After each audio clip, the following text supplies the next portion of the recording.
No one's turning that kind of money down. We've all heard it. It is the most common justification of players like Cristiano Ronaldo, Jordan Henderson, and Ruben Neves joining Saudi Arabian football clubs owned and operated by the Saudi state. Some massive number gets quoted, let's just say £300 million a second for the sake of argument, and a load of people respond, "Wow, that's a lot of money. No one could say no to that." Several high-profile players have already rejected extremely lucrative contract offers from Saudi Arabia. Lionel Messi is arguably the greatest footballer of all time and received the most lucrative contract offer of them all, worth a reported €500 million a season, to play for Al Hilal, but he turned it down in favour of a move to Inter Miami, where he will earn $54 million a season.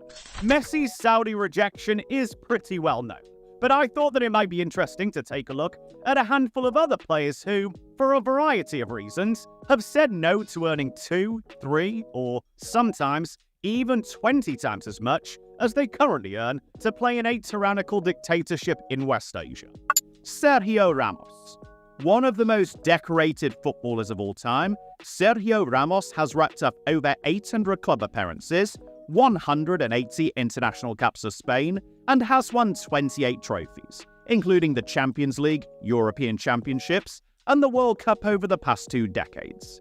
Now aged 37, and off the back of 2 seasons playing for Qataria and PSG, one might have imagined that Ramos wouldn't have had too many qualms about relocating to Jeddah and reuniting with Karim Benzema at Al Ittihad, especially after he was offered €20 million a season. That's more than Ramos ever earned by either Real Madrid or PSG in his prime, even before one accounts for the absence of any income tax in Saudi Arabia. Nonetheless, Ramos turned down the state-owned franchise, who are coached by Nuno Espirito Santo, along with a fairly lucrative offer, reportedly worth €11 million a season, from Galatasaray, in order to rejoin his boyhood club Sevilla. Ramos was born in Seville, came through the Sevilla Academy, and made his name in the club's first team before becoming the most expensive Spanish defender and teenager of all time and moved to Real Madrid in 2005. He even went back and got married in Seville in 2019. Ramos returned 18 years on, reportedly on a deal worth €2 million a season, so just 10% of what he could have earned with Al Ittihad. Angel Di Maria. Chronically underrated here in England, thanks largely to a somewhat underwhelming season, which still wasn't actually that bad at Manchester United. Angel Di Maria is one of the most decorated and accomplished wide players of the past 2 decades. Now aged 35, Di Maria still started and scored for Argentina in the World Cup final last season and made 40 appearances at Juventus. Unsurprisingly then, he wasn't short of offers this summer as a free agent, one of which was from Saudi Arabia. Di Maria described the offer that he received from an unnamed Saudi club, owned by the Saudi state, as crazy, but that he had his heart set on Benfica. Di Maria has always emphasized his gratitude to Benfica, who brought him to Europe from Rosario Central as a 19-year-old, and the law of one last dance, so to speak, in the Portuguese capital, proved to be too great. Di Maria has already made a blistering start to life back at Benfica, rolling back the years with 3 goals and 2 assists in his first 4 appearances, including the opening goal in the final of the Portuguese Super Cup against Porto, which Benfica went on to win 3-2.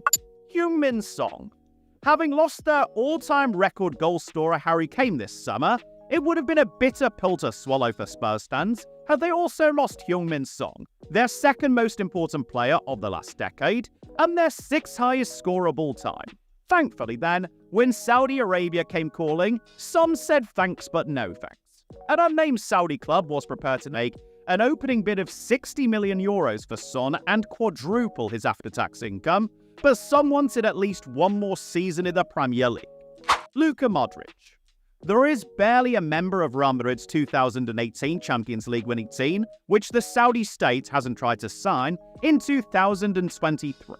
They have managed to win over Cristiano Ronaldo and Karim Benzema with gargantuan contract offers, but midfield duo Luka Modric and Toni Kroos, plus Sergio Ramos, have all held firm. Not only did Kroos swiftly reject Saudi interest in him before a firm offer had even been tabled, he also described it as embarrassing that 21-year-old Spanish U2 international and Celta Vigo star Gabri Veiga joined Al Ahly in Saudi Arabia. His old comrade Luka Modric, meanwhile, who is about to turn 38 and just entered his 12th season playing for Real Madrid, was offered an eye-watering €100 million 2-year deal in Saudi Arabia, plus a €20 million signing-on bonus.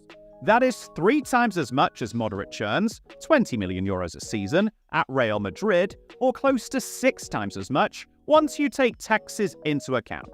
It is one of the largest offers made to a player by the Saudi state. Modric has won it all in European football and no longer has anything to prove, but still he turned it down, signing a 1-year extension with Madrid instead. Al Hilal, the club who Modric would have joined, have since signed Alexander Mitrovic and Neymar. Romelu Lukaku. Romelu Lukaku is a world-class centre-forward, except for when he is at Chelsea. Away from Stamford Bridge, Lukaku has scored 265 goals in 531 games at club level, so a goal every other game, and 75 goals from 108 caps on the international stage, so even better than a goal every other game. At Chelsea, however, Lukaku has only managed to score 15 goals in 59 games across 2 separate stints, the second of which was preceded by an almost £100 million move. That left both Chelsea and Lukaku with a bit of a dilemma this summer. Last season, Lukaku reached a Champions League final on loan with his former club Inter Milan, who he was desperate to rejoin, so much so that he basically wouldn't even entertain the idea of going anywhere else. Unfortunately, Inter couldn't scump up the funds to pay Lukaku's wages, nor the fee that Chelsea were demanding. Al Hilal didn't just offer to cover Lukaku's reported £320,000 a week wages at Chelsea, but to almost treble them to £45 million a season, or close to £1 million a week. Lukaku still said no because, however much money they were offering, Al Hilal still aren't Inter Milan, but a day before the transfer window slammed shut, Lukaku finally had to give up on his dream of returning to the San Siro. He has, at least, returned to Serie A, reportedly taking a significant pay cut to join AS Roma on loan, where he will be reunited with Jose Mourinho. Roma paid Chelsea an £8 million loan fee, are covering Lukaku's entire reduced salary demands, and have the option to sign the Belgian on a permanent basis at the end of the season for £37 million.